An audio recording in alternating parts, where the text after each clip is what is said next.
because of them. Also, marketing and sales is also very important because at the end of the day, you have to market to your customer. Where are your customers? Are they on Facebook? Are they on LinkedIn? Are they on Instagram?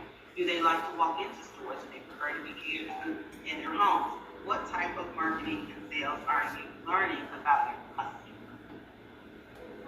And then operations, how you operate your business. Are you in-house, out-of-house, working out your home, traveling to your clients?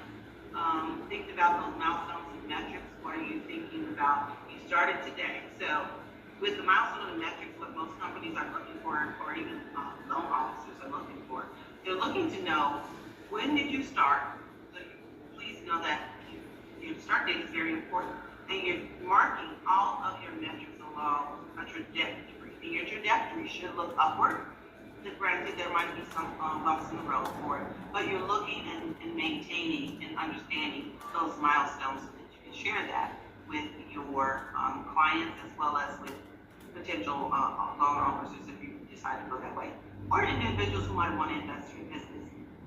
Definitely having a company overview is important in your business plan.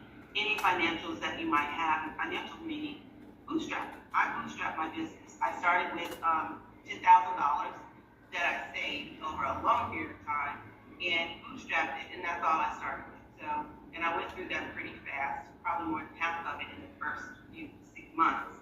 But knowing that you can bootstrap with your own dollar is very important, because if you're spending your own money, and this is what I learned, when you're spending your money, you're very critical of how you spend that money.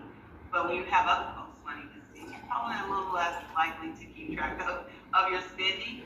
But you should also be tracking your spending of anyone's money. Anyone that might invest in your business, track everything that you get. And then your business plan should also have an appendix. So when we think about the startup checklist, these are just a few things that you should have in order. Your business name. Your business name should tell folks what your business is about. I did some research on Namibia, and I found out their legal structures are a little bit different than here in the States. So, but you do have the sole proprietorship, LLC, partnerships, nonprofits, and corporations. So understanding what type of business structure you have is important when you do your startup. Again, here in the States, the predominant number of folks are LLCs. I am an LLC. It's just easier to do. I am a party of one. So technically I'm a solopreneur with an LLC.